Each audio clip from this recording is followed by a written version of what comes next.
नमस्कार विद्यार्थी मित्रों, मैं हूं शब्बीर पाटिल, राव बहादुर नारायण राव बोराव के महाविद्यालय से, श्री रामपुर से। आज के इस वीडियो में आप सभी का स्वागत करता हूं। आज हम 11वीं कक्षा युवक भारती हिंदी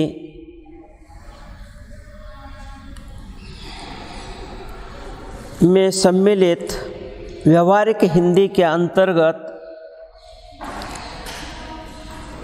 पाठ क्रमांक 15 समाचार जन से जनहित तक का आखिरी हिस्सा देखने जा रहे हैं, पढ़ने जा रहे हैं।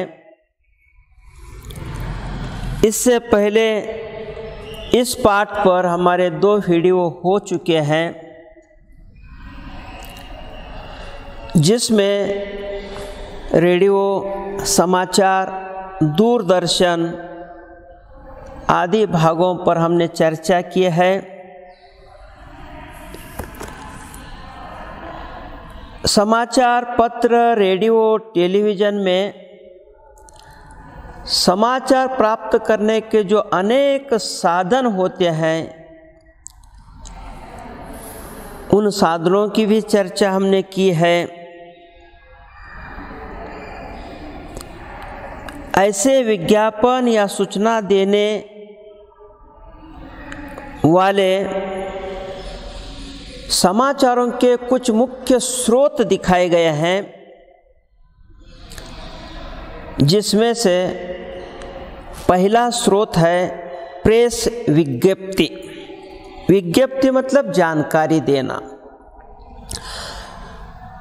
प्रेस विज्ञप्ति के द्वारा हमें घर बैठे रेडियो पर, टेलीविज़न पर, समाचार पत्र में तरह तरह की सूचनाएं मिलती रहती हैं।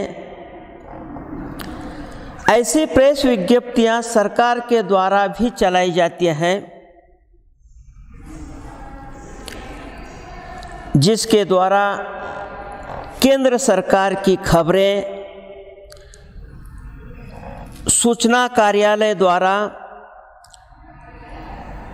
और राज्य सरकार की खबरों की सूचनाएं भी जनसंपर्क विभाग की जो प्रेस विज्ञप्ति होती है, इन प्रेस विज्ञप्तियों से हमें मिलती रहती है। सरकार के द्वारा भी प्रेस विज्ञप्ति चलाई जाती है। उनके जो सूचना कार्यालय हैं, उन सूचना कार्यालयों से भी समाचार प्राप्त होते हैं। राज्य सरकार की ओर से भी जो सूचनाएं दी जाती हैं, ऐसे राज्य सरकार की सूचनाओं को जनता तक पहुंचाने का कार्य राज्य सरकार की प्रेस विज्ञप्ति करती है। इसके अलावा सार्वजनिक प्रतिष्ठान, निजी संस्थानों के जनसंपर्क अधिकारी और प्रेस संवाददाता भी समाचार उपलब्ध कराते हैं। ध्यान दीजिए, सार्वजनिक प्रतिष्ठान जो भी कुछ होते हैं, निजी संस्थान जो कुछ होते हैं, उनके जो जनसंपर्क अधिकारी होते हैं, उनके द्वारा, संवाददाता द्वारा ऐसे समाचार हमें उपलब्ध होते हैं। इन समाचार पत्रों में समाचार को अपनी गरिमा बनाए रखने के लिए ध्यान देना आवश्यक होता है। जैसे राष्ट्रपति है, प्रधानमंत्री हैं, उपराष्ट्रपति, लोकसभा का अध्यक्ष, राज्यपाल, न्यायाधीश जैसे पद गरिमामय पद होते हैं, प्रतिष्ठे वाले पद होते हैं। उन्हें एक प्रकार का सम्मान होता है। उनके सम्मान पर किसी प्रकार की आँच आए ऐसे विज्ञप्ति, ऐसे समाचार पत्र, ऐसे खबरें हमें नहीं छपना चाहिए। इसलिए कहा गया है कि समाचार में ऐसे गरिमा का ध्यान रखा जाता है। बड़े बड़े जो जैसे राष्ट्रपति, उपराष्ट्रपति, प्रधानमंत्री, लोकसभा अध्यक्ष, न्यायाधीश, ऐसे गरिमा बढ़ाने वाले पद हैं। आज समाचार का स्वरूप पूर्ण रूप से बदल चुका है, विस्तृत हो गया है। कोई भी क्षेत्र उससे अलग नहीं रहा, अछूता नहीं रहा। राजनीति का क्षेत्र लीजिए, संसद का क्षेत्र लीजिए, विकासात्मक क्षेत्र लीजिए, खेलकूद का क्षेत्र, व्यापार, रोजगार, विज्ञापन, चुनाव, कृषि से संबंधित क्षेत्र, स्वास्थ्य से संबंधित क्षेत्र, लोगों की रुचि का भी ध्यान रख कर समाचार आज छप कर आते हैं। लोग जो रुचि रखते हैं, जिसमें रुचि रखते हैं, ऐसे लोगों की रुचियों को पहचान कर संपादक समाचार छपने का प्रयास करता है। कोई भी क्षेत्र उससे अलग नहीं रहा। यहाँ तक कि हर साल बजट का क्षेत्र सरकार के द्वारा आता है, तो इस बजट को भी जन जन तक पहुँचाने का काम समाचार पत्र, दूरदर्शन, रेडियो चैनल करते रहते हैं। समाचारों की जो अवधि होती है, उसका जो समय होता है, कालावधि जो होता है, वह कालावधि भी, अवधि भी अलग अलग होते हैं। मुख्य समाचार 2 मिनट के लिए टीवी पर आते हैं, कुछ 5 मिनट के लिए आते हैं, कुछ 10 मिनट के लिए आते हैं, यहाँ तक कि 15 मिनट के बुलेटिन भी होते हैं, खबरें होती हैं। देखिए, लोगों का ध्यान आकर्षित करने के लिए दूरदर्शन कभी सिर्फ 2 मिनट के समाचार ब्रेकिंग न्यूज़ के रूप में देने का प्रयास करता है, कुछ समाचार 5 मिनट के लिए देने का प्रयास करता है। अगर 15 मिनट के लिए वह देने लगता है तो लोग सुनने के लिए तैयार नहीं हो पाते। इसलिए इस 15 मिनट के भीतर 2-3 बार ब्रेकिंग न्यूज़ कहकर लोगों को आकर्षित किया जाता है। यहाँ तक कि कभी कभी चाहे रेडियो हो, दूरदर्शन हो, उस पर परिचर्चा का कार्यक्रम भी आयोजित किया जाता है। विद्यार्थी मित्रों, समाचार के कुछ महत्वपूर्ण पक्ष बताए गए हैं। उन पक्षों को ध्यान में रखना आवश्यक होता है। समाचार की भाषा सरल, सीधी, सहज होनी चाहिए। जो टीवी पर, दूरदर्शन पर समाचार दिए जाते हैं, तो उस समय भी वाक्य छोटे छोटे होने चाहिए, आकर्षक होने चाहिए, भाषा मधुर होनी चाहिए। जब वाक्य छोटे छोटे रहेंगे तो सुनने वाला भी आसानी से उसे समझ पाएगा, सरलता से समझ पाएगा। इसलिए कहा गया है कि समाचार की भाषा सरल, सहज और उसके वाक्य छोटे छोटे हो। इतना ही नहीं कि जहाँ जिस क्षेत्र में जो अखबार निकलता है, जहाँ जिस क्षेत्र में दूरदर्शन चलता है, जहाँ जिस क्षेत्र में रेडियो चलता है, उस समय उस प्रदेश की, उस क्षेत्र की भाषा की गरिमा के अनुकूल वाक्य होना चाहिए। कल्पना कीजिए, अगर महाराष्ट्र में समाचार मराठी भाषा में दिए जा रहे हैं, तो ऐसे मराठी भाषा के समाचार उधर कर्नाटक में कर्नाटक लोग समझ नहीं पाएंगे। महाराष्ट्र में महाराष्ट्र की मराठी भाषा की गरिमा को बनाए रखने के लिए मराठी भाषा में सहज सरल छोटे छोटे वाक्यों के द्वारा समाचार दिए जाते हैं। ठीक उसी प्रकार से उधर कर्नाटक, केरल, तमिल, उन क्षेत्रों में जो भी भाषा बोली जाती है उस भाषा के अनुकूल वहाँ समाचार दिए जाते हैं। इसलिए कहा गया है क्षेत्र की भाषा की गरिमा के अनुकूल समाचार पत्र या भाषा होनी चाहिए। समाचार में ऐसी बात न हो,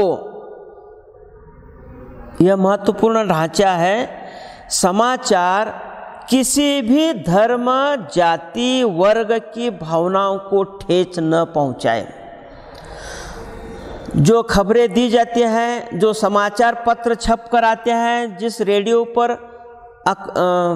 खबरों को सुनाया जाता है, उन खबरों से, उन संचार के माध्यम से किसी भी धर्म को ठेस नहीं पहुंचाना चाहिए, जाति पर आंच नहीं आना चाहिए, किसी वर्ग की भावना को चोट नहीं पहुंचाना चाहिए। यह भी समाचार का महत्वपूर्ण पक्ष माना गया है। किसी भी चैनल पर देखिए, किसी भी चैनल पर समाचार प्रस्तुत किया जाता है, उस वक्त राष्ट्रहित ध्यान में रखा जाता है, उसकी एकता को ध्यान में रखा जाता है, देश की अखंडता का ध्यान रखा जाता है। समाचार की प्रस्तुति राष्ट्रहित, एकता और अखंडता को ध्यान में रखकर की जाती है।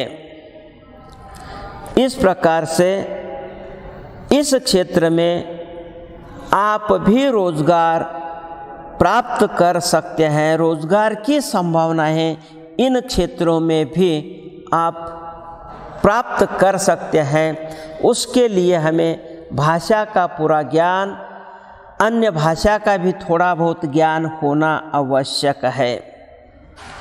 प्रोड्यूसर या समाचार संपादक के लिए, अगर आप प्रोड्यूसर बनना चाहते हैं, अगर आप समाचार का संपादक बनना चाहते हैं तो आप बन सकते हैं, पर उसके लिए सरकार के द्वारा, आयोग के द्वारा जो परीक्षाएं ली जाती हैं, उस परीक्षा में आपको पास होना आवश्यक है।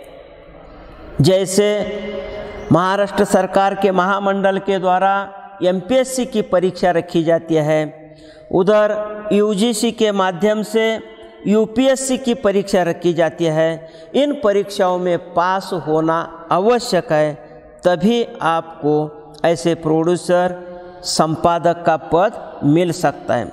उसके साथ साथ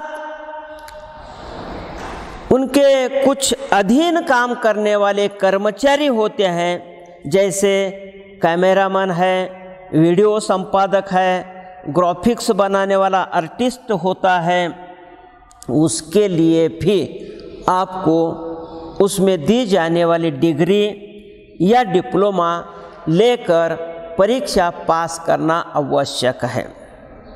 देखिए, कोई डिप्लोमा कोर्स या पत्रकारिता का कोर्स या कोई डिग्री जो पत्रकारिता से संबंधित है, ऐसी डिग्री अगर आप लेंगे तो निश्चित तौर पर आपको इस क्षेत्र में रोजगार उपलब्ध हो सकता है। इसी तरह इंजीनियरिंग विभाग में डिग्री, डिप्लोमा को लेकर संबंधित परीक्षाओं में सफल होकर ऐसा रोजगार आप प्राप्त कर सकते हैं। चाहे आपके पास इंजीनियरिंग की डिग्री है, डिप्लोमा है, तो आप ऐसी परीक्षा देकर उसमें प्रवेश कर सकते हैं। संवाददाता और समाचार वाचक भी, देखिए, संवाददाता कहा गया है।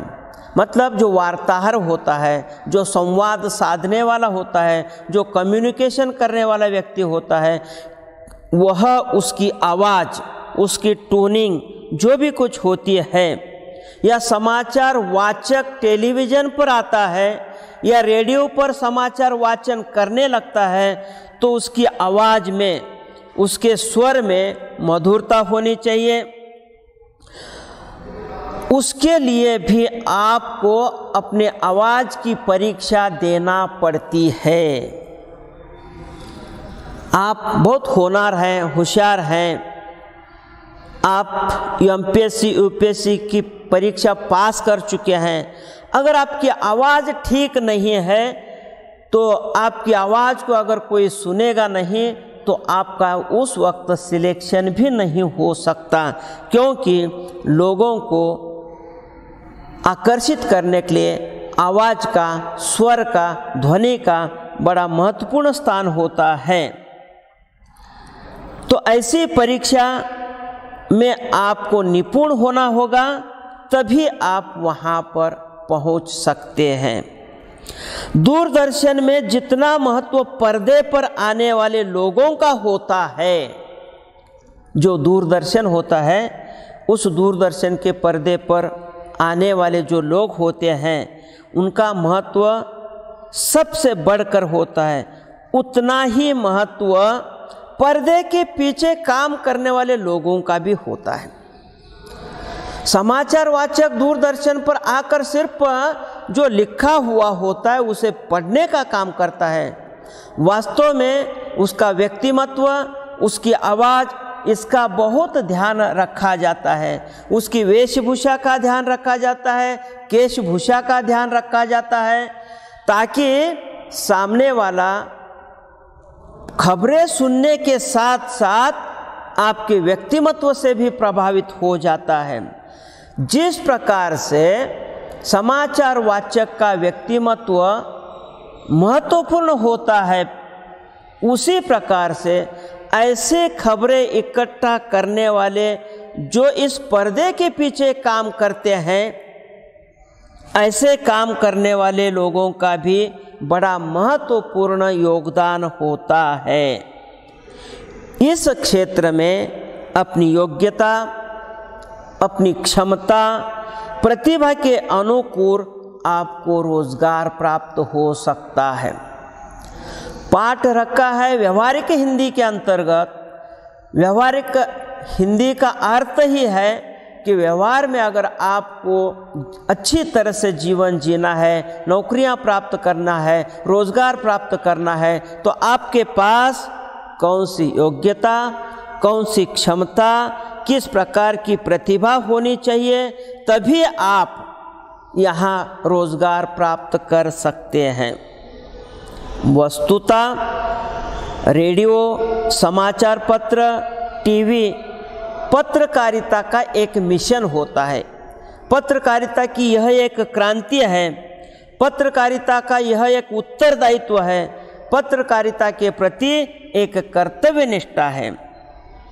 क्या कहा है देखिए, रेडियो, समाचार पत्र और टीवी जिनका संबंध पत्रकारिता से आता है, तो पत्रकारिता एक प्रकार का मिशन है, एक प्रकार की क्रांति है।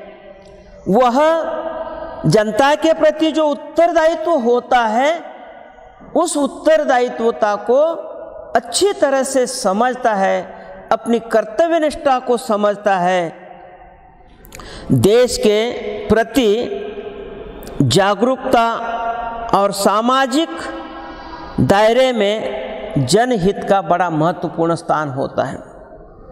क्या कहा है देखिए, देश को अगर जागरूक करना है, समाज में समानता लानी है, उसका जो दायरा है, उसकी जो सीमा है, इस सीमा को अगर बढ़ाना है, उसका विस्तार करना है, तो उसमें जनता का बड़ा महत्वपूर्ण स्थान होता है। जनता के साथ साथ समाचार का बड़ा महत्वपूर्ण स्थान होता है।